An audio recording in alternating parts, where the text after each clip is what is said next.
Ce jeudi, dans le tuto de la semaine, pour se souhaiter un joyeux Noël, nous allons dans un décor de fin d'année ici d'un sapin avec des cadeaux, regarder la mise en place de ces cadeaux grâce à un système de PCG sous la forme de spline. Donc, dans les précédents tutoriels du jeudi, on avait vu différents dispositifs de PCG, le mesh sampler, le volume sampler.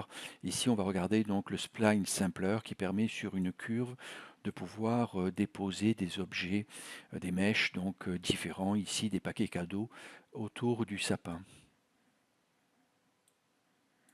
Donc nous allons voir donc dans ce tuto comment avec la technique de PCG, avec une spline, nous pouvons distribuer donc un ensemble d'éléments de mesh ou un groupe de mesh que l'on pourra, comme c'est le cas ici des cadeaux qui sont rassemblés en paquets, en 3-4 paquets, que l'on pourra donc distribuer sur une spline. Donc ici, on va utiliser la technique donc, de distribution PCG sous la forme d'une spline.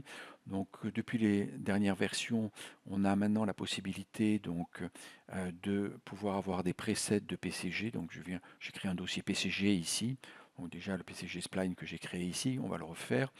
On fait bouton droit la souris, PCG, PCG Graph ici, et on a donc des presets, des templates ici que l'on peut donc utiliser, notamment le sampler spline. On a le sampler spline intérieur.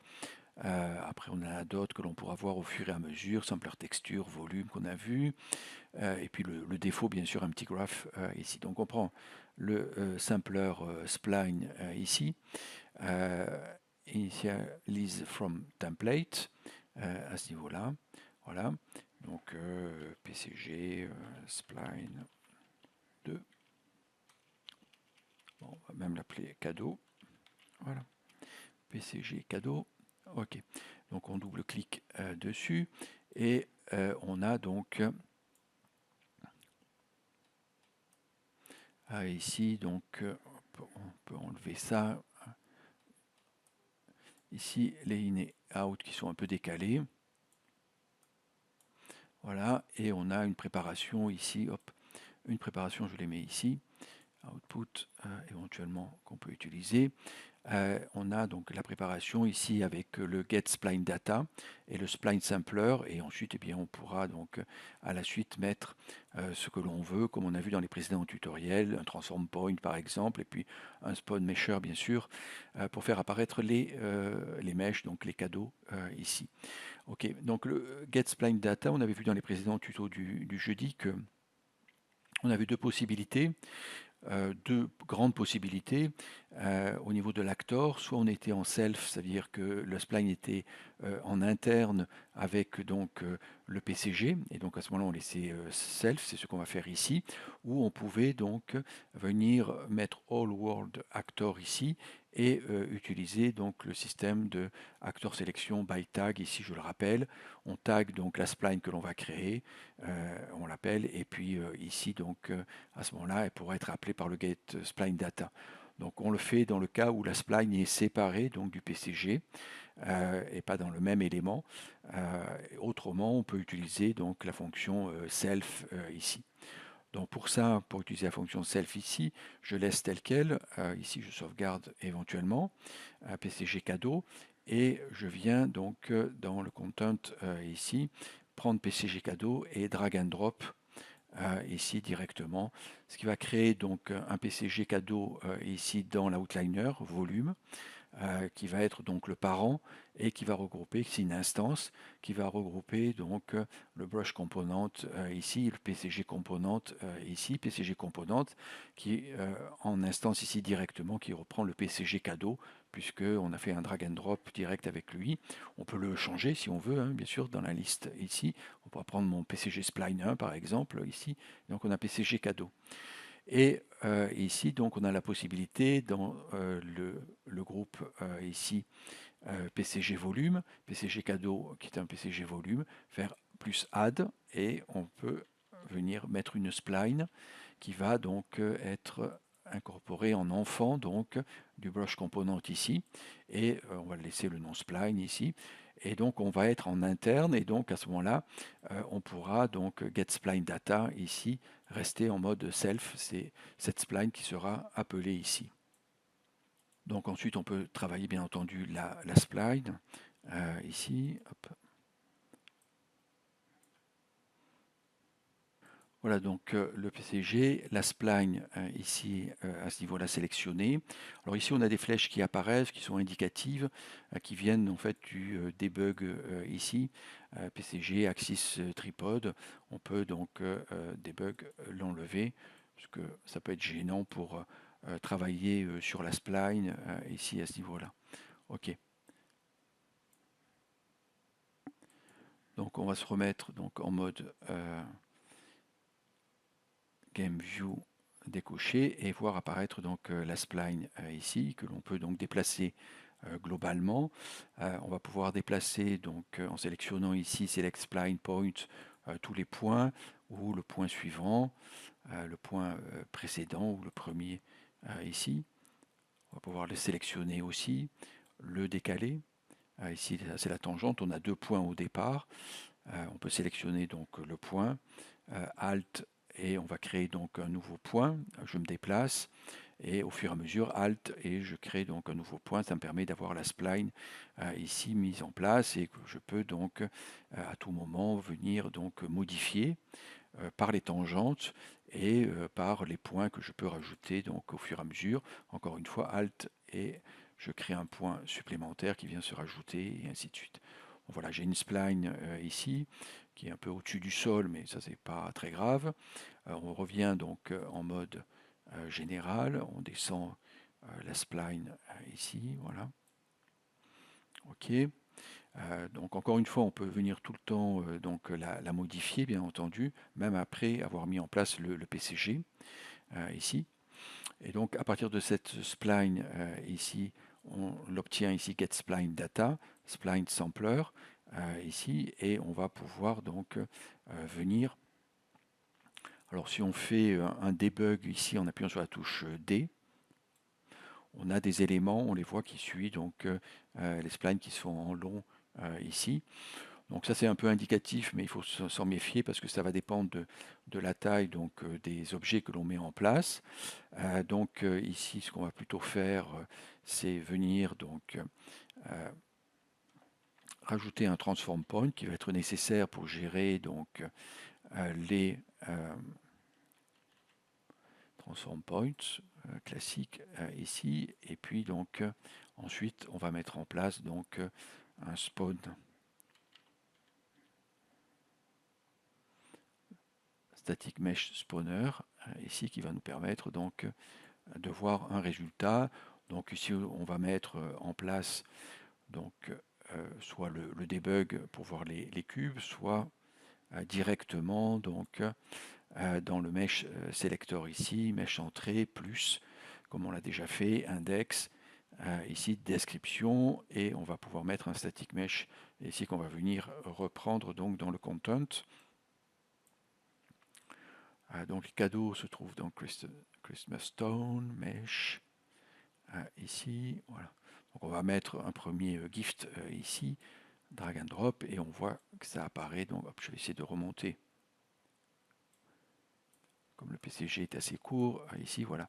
Et on a donc l'ensemble ici des éléments qui sont mis en place, dont on va pouvoir mesurer, donc enfin mettre en place la position, rajouter des points, bouger les points de la spline pour la faire suivre exactement donc un parcours, un détour, voilà, donc comme on peut le voir ici, et on va pouvoir donc avec le transform point bien entendu venir modifier donc la rotation. Si on veut basculer ou tourner, on voit que tous les objets, alors là c'est des cubes qui sont un peu semblables, mais on peut quand même leur mettre une rotation donc au niveau de l'axe ici Z par exemple, 45. Voilà, et certains vont donc tourner entre 0 et 45. On peut mettre même 90, voilà, pour avoir un peu plus de rotation. Voilà, ça va nous permettre d'avoir ça. On peut changer la taille, aussi sur la hauteur, pourquoi pas. Hein. Voilà. Alors ici, hop, ça va être l'ensemble, puisque on a le cadenas, ici qui est bloqué, voilà, 2.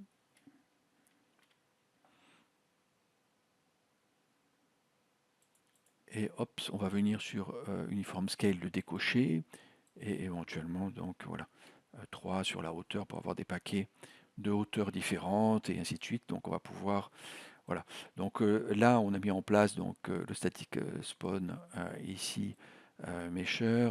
Je vais revenir étirer un peu, ok, pour voir donc ici la possibilité donc de rajouter donc une mèche entrée et avoir donc des variations à ce moment-là, index 1, description, static mesh, et c'est là où on peut mettre, par exemple, on voit qu'on a des paquets donc de gift ici, mettre ces paquets donc en place globalement ici. Donc on devra vraisemblablement étirer voilà la curve parce qu'on a les paquets qui viennent se chevaucher donc ici. Donc on gérera bien entendu la curve pour venir donc voilà, étirer les paquets.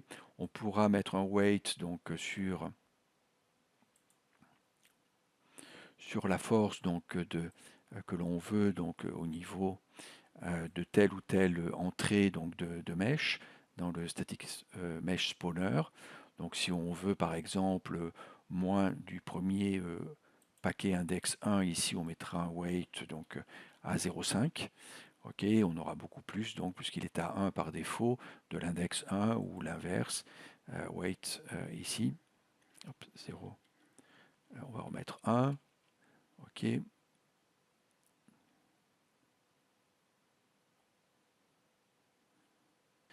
Donc c'est plutôt des valeurs au-dessus du weight de ces 0, 1, 2, 3 par exemple. Donc on va mettre 3, ça donne un peu plus de force donc au deuxième index par rapport à 1 ici.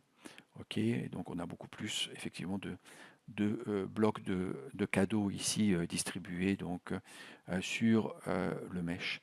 Ok, voilà donc un peu le spline ici qui va nous permettre de pouvoir distribuer donc sur une spline un ensemble donc de, de formes, d'objets, de mesh ici. Et de la même manière qu'on l'a fait dans un précédent tuto du jeudi pour le le mesh sampler, on va pouvoir ici dans le spline sampler faire aussi donc une différence avec un getOrData qui permettra de faire donc un vide sur la distribution dans la spline, qui permettra de faire un passage, un vide sur lequel on pourra mettre soit d'autres éléments, soit laisser un vide qui est créé par donc l'objet ici. Donc comme on a fait précédemment getActorData, ici, à ce moment-là, on le met all world actor by tag. Je vais l'appeler cube ici. J'ai créé un cube ici, cube 9, sur lequel je viens donc taguer tag ici actor advanced tag. Ici, je l'appelle le cube. On le voit ici, le cube. Et je vais utiliser donc le node différence après le transform point, avant le static mesh spawner, ce qui va permettre donc, avec les paramètres par défaut de différence ici, en mode densité fonction minimum, mode infrared ici, différence metadata, on va avoir donc le fait que le cube va effacer donc les éléments au droit de sa position et on va venir donc l'enlever pour qu'on le voit, donc rendering ici visible, et on décoche, voilà. Et donc on voit qu'on a donc ici par rapport à la spline, et bien un vide qui se crée. Si je le déplace, voilà, voilà, ça va enlever les éléments, d'autres vont apparaître ici à côté. Donc ça va dépendre bien entendu de la densité de la spline, de la répétition donc des éléments. Là j'ai laissé, je vois que j'ai les éléments, encore le debug, je l'enlève ici de la spline, voilà, ici, et en le déplaçant, voilà. Donc on va avoir la possibilité d'avoir un passage pour que les enfants puissent aller au pied de l'arbre de Noël, ici récupérer leurs cadeaux par rapport donc à l'ensemble des autres cadeaux qui sont distribués autour. Voilà, donc de manière assez simple, le spline sampler est intéressant comme les autres systèmes qu'on a vu de mettre en place. Bien entendu, on verra des choses beaucoup plus complexes à mettre en œuvre pour obtenir donc des PCG plus complexes, mais ici c'est les bases qui vont permettre de commencer à mettre en place donc des formes simples.